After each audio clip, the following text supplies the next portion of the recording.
Good day, everyone. Let's continue our discussion still on chapter 3, equilibrium of particles. Okay. And I think it should be the last example for equilibrium of particles in two dimensions, for coplanar concurrent forces. Okay, let's solve this example or problem. This is problem number 7 in your modules. No? So the 200 mm diameter pipes shown each have a mass of 200 kilograms. Determine the force exerted by the supports on the pipes and at contact surfaces A, B, and C. Assume all surfaces to be smooth. Alright. So the two pipes here, this is a cross section ano. So kinat yung pipe. So yung given dito is the cross section, not the top view, but the cross sectional view of the system or the pipes. Okay. So we have these pipes. Ang contact surfaces natin is we have at A, B, C, and of course meron tayong contact surface dito between the two pipes dito sa point na to. So this is the pipes are inclined at 45 degrees from the horizontal. Okay. So we are going to solve for the reactions. Ano? So yung contact surfaces natin are smooth surface. So go. So meron tayong at point A meron tayong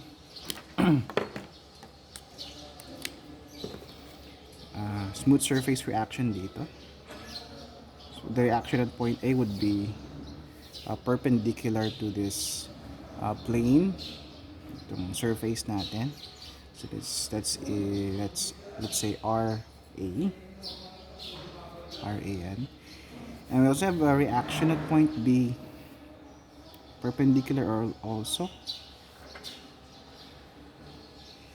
Ayan. Ayan. So how do you know the direction? Ano? The direction is you can you can assume any direction naman of the reactions, but it's quite obvious naman. So you can assume na ang reaction ng A ay pa ganon, or reaction ng B ay pa ganon, yung direction niya. If you have the wrong assumption of the direction, then that would just be, that means you, kung mali yung assumption niyo, the resulting value would be negative. Okay? The magnitude would be the same, the sign would just be negative. That means, the negative sign means that the direction we have assumed from the beginning is not true, or it should have been the opposite of what we have initially assumed. So you can assume in the direction of this reactions, but it's quite obvious naman that the reaction at this is smooth surfaces would be towards the pipe. Siyempre, may weight yung pipe dyan. The reaction of this surface would be parang ipupush niya pa gano'n. Okay? Meron tayong may force na pa gano'n yung reaction ng surface natin. Okay? Of course, meron din tayong smooth surface reaction dito sa may point C. May contact tayo sa may point C, ano? Also perpendicular sa surface natin. Let's say RRC. At meron din tayong reaction dito. Reaction ng pipe, let's say this is pipe A, pipe B. So yung reaction ng pipe B relative to point A is that pag ganon. Okay. And then, ang reaction naman, siyempre yung point A later on, parang pinupush niya pag ganun yung pipe B. Ano? So, ang reaction ng point B, ng pipe B, yung contact surface niya would be pag ganun, yung kanyang reaction.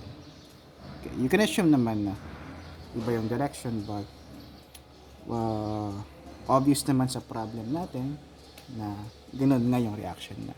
So, pag mali yung assumption natin, maging negative lang yung resulting value later on. So, which we can try to correct na lang.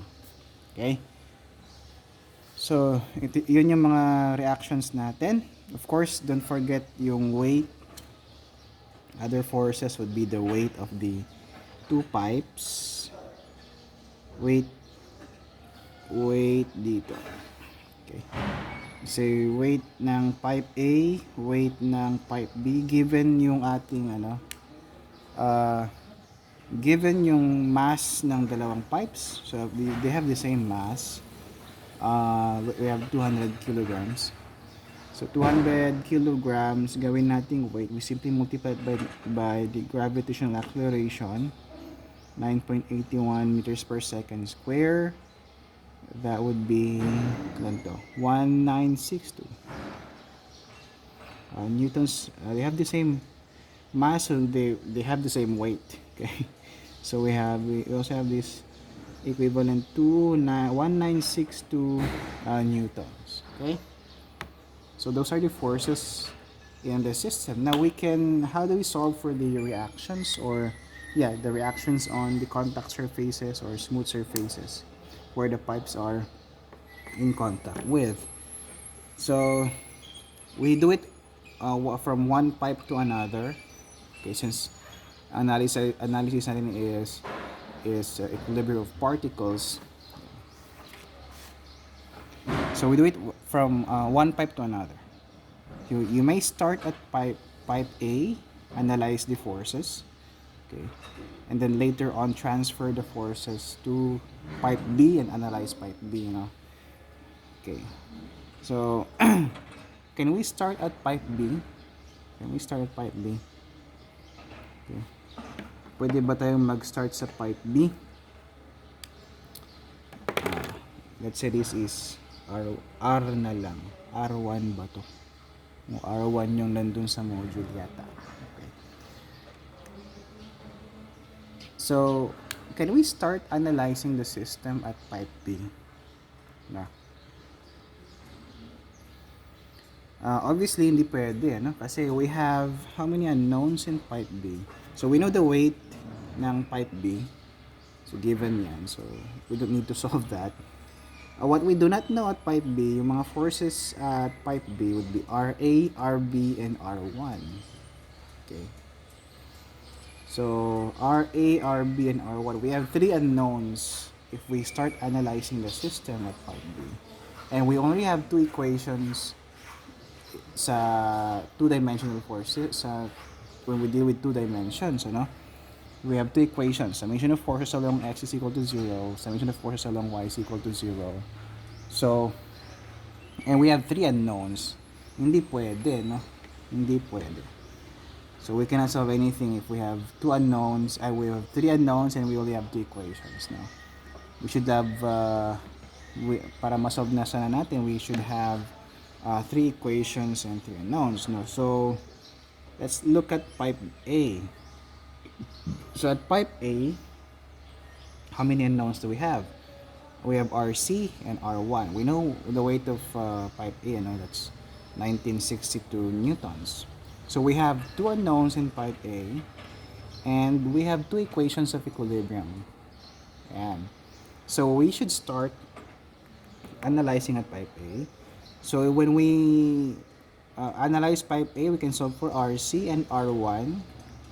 And i-transfer natin yan later on sa pipe B. So R1 is already solved.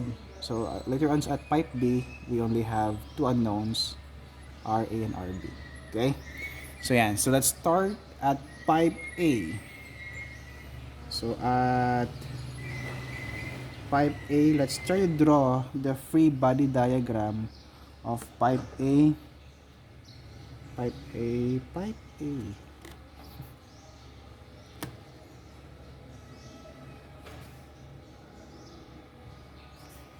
So we have the weight of pipe A. Weight ng pipe A natin. X, Y. So the weight is equal to 1962 newtons. That's the weight. So take note, yung line of action ng forces natin, parang ganun siya. Ayan.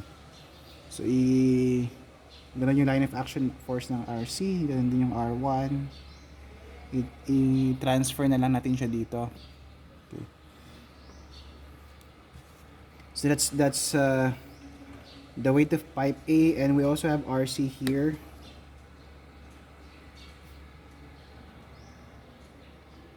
Unknown, of course.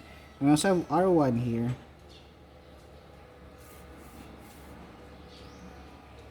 Unknown din. Okay? And don't forget the angles. Ano yung angle natin? Angle of inclination. Okay? So, let's try to transfer. Kasi inclined siya dito from the horizontal at 45 degrees. So, ayan. Ano yung angle na to? Ano rin yung angle na yan? Okay?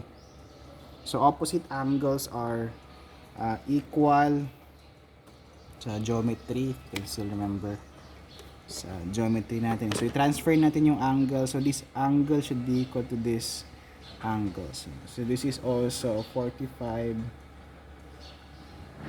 degrees and this is also 45 degrees. Okay? So, it's important that we know how to transfer angles. No. Ayan. So, okay na. I think we're good. Now, we apply the conditions of equilibrium to solve for the unknown forces. So, ano yung conditions of equilibrium natin? So, summation of forces. Can you still see that in the video? Yeah, let me adjust. So, summation of forces along the x-axis. So, again, we have to resolve each force in its equivalent x and y components. So, ano yung mga forces along x? Components along x-axis. So, merong component yung R1 sa x-axis. So, this is R1y, R1x, RCx, RCy. The weight is directed along the x-axis, ay y-axis. So, wala siyang y component, hindi siya inclined, no? Wala siyang x component, I should say. Alright, so lahat ng x components natin, ano yung mga x components natin? We have R1x and RCx here. Okay, this will be equal to 0, no? So RCx is directed to the right, so it's positive. So we have RC. Opposite, no? Sine 45 degrees minus R1x natin is R1. Opposite din. Opposite ng ating angle. So that's sine of 45 degrees. Meron pa bang other x components? Wala na yata. Equate that to 0. So this would be our equation 1. And then we solve for, we also summate forces along the y-axis equals 0. So ano yung mga y components natin? RCy is upward, so positive. So RC adjacent, so cosine 45 degrees. R1y is also upward, so plus R1 adjacent, then R1 cosine of 45 degrees. And then the weight is downward, so minus 1962 equals 0. This would be our second equation. So we have two equations to unknowns here. So we can solve RC and R1 simultaneously. Okay. Oh no. Hindi pala kita dun sa video. Alright. So yeah. So we have two equations here. We can simultaneously solve for RC and R1. So ano yung values ng RC and R1 natin? So RC is 1387.344 newtons. R1 is also equal to 1387.344 344 newtons. Okay, so nasolve na natin yung RC and R1. We're good. Goods na tayo dyan. Then next, we proceed tayo sa may pipe B. Let's proceed to pipe B. And let's draw the free body diagram of pipe B. So, tipid tayo sa space muna, ha? Ayan. So, anong free body diagram natin sa pipe B?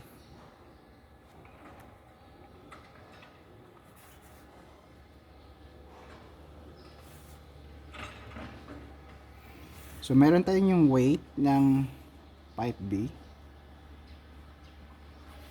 1962. And meron din yung, of course, yung R1 kanina. Nasolve na natin. So, pag nilipat natin yung R1 doon sa pipe B, okay, of course, may reaction din yung contact ng A sa pipe B. Ano? Relative to, may reaction yung pipe B, pipe A relative to pipe B. Ano? So, may contact kasi dyan. So, R1 din yan. So, lilipat lang, i-con lang natin yung direction niya. So, the direction would be opposite na, no? This is R1, which is 1387.344. Ayan. And then, meron din tayong RA here.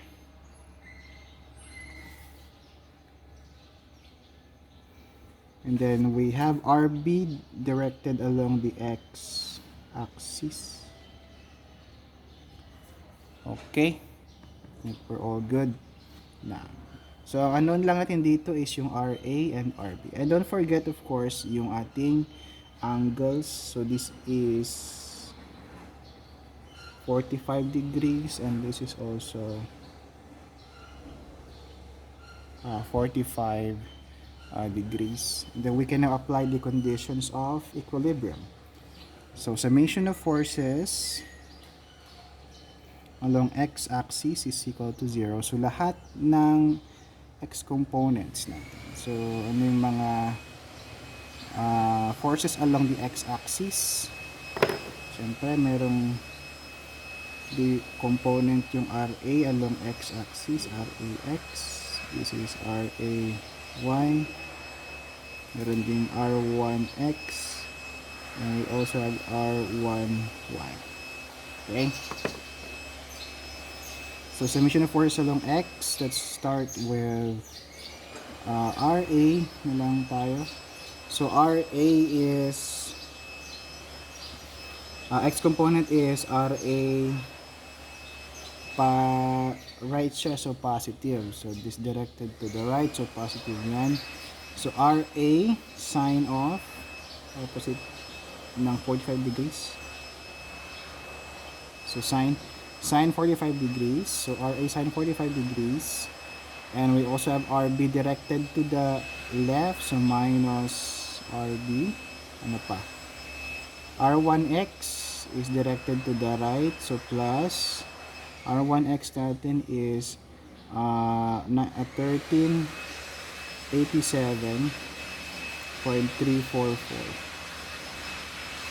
Okay, sine of 45. Meron pa ba?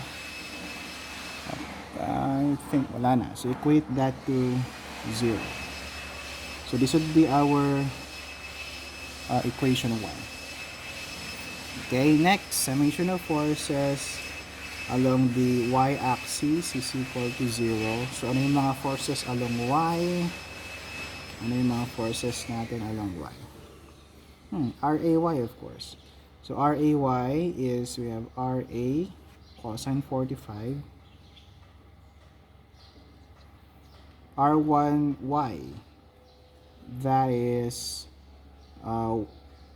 downwards, so minus. Upwards yung RA, so positive siya. R1Y is downwards, so minus 1387.344 cosine 45 degrees. And we also have the weight. Don't forget the weight downwards then. So minus 1962. What else? What else? Wala na. Wala na mga vertical components or forces. So equate that to 0. This would be our second equation. But from the second equation, we have only one unknown, and that is RA. So we can easily solve for RA here. That is equivalent to 4162.031 Newton. So this is RA. Now we can substitute the value of RA dito sa first equation natin. Okay? And so that we can solve for RB here. So going back to our first equation, let me adjust.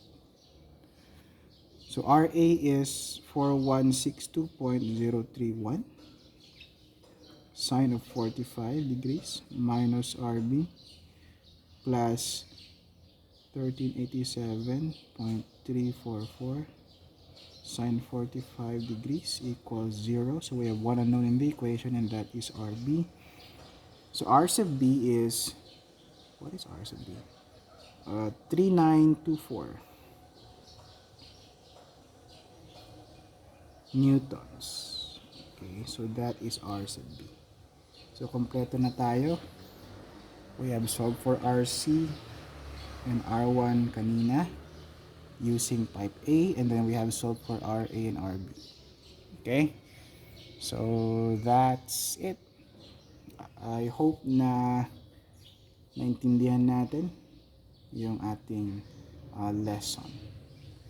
Next videos natin, we will deal with the equilibrium of particles in 3 dimensions naman. Alright? So you have to review yung vector algebra, other related topics that we have discussed before. Okay.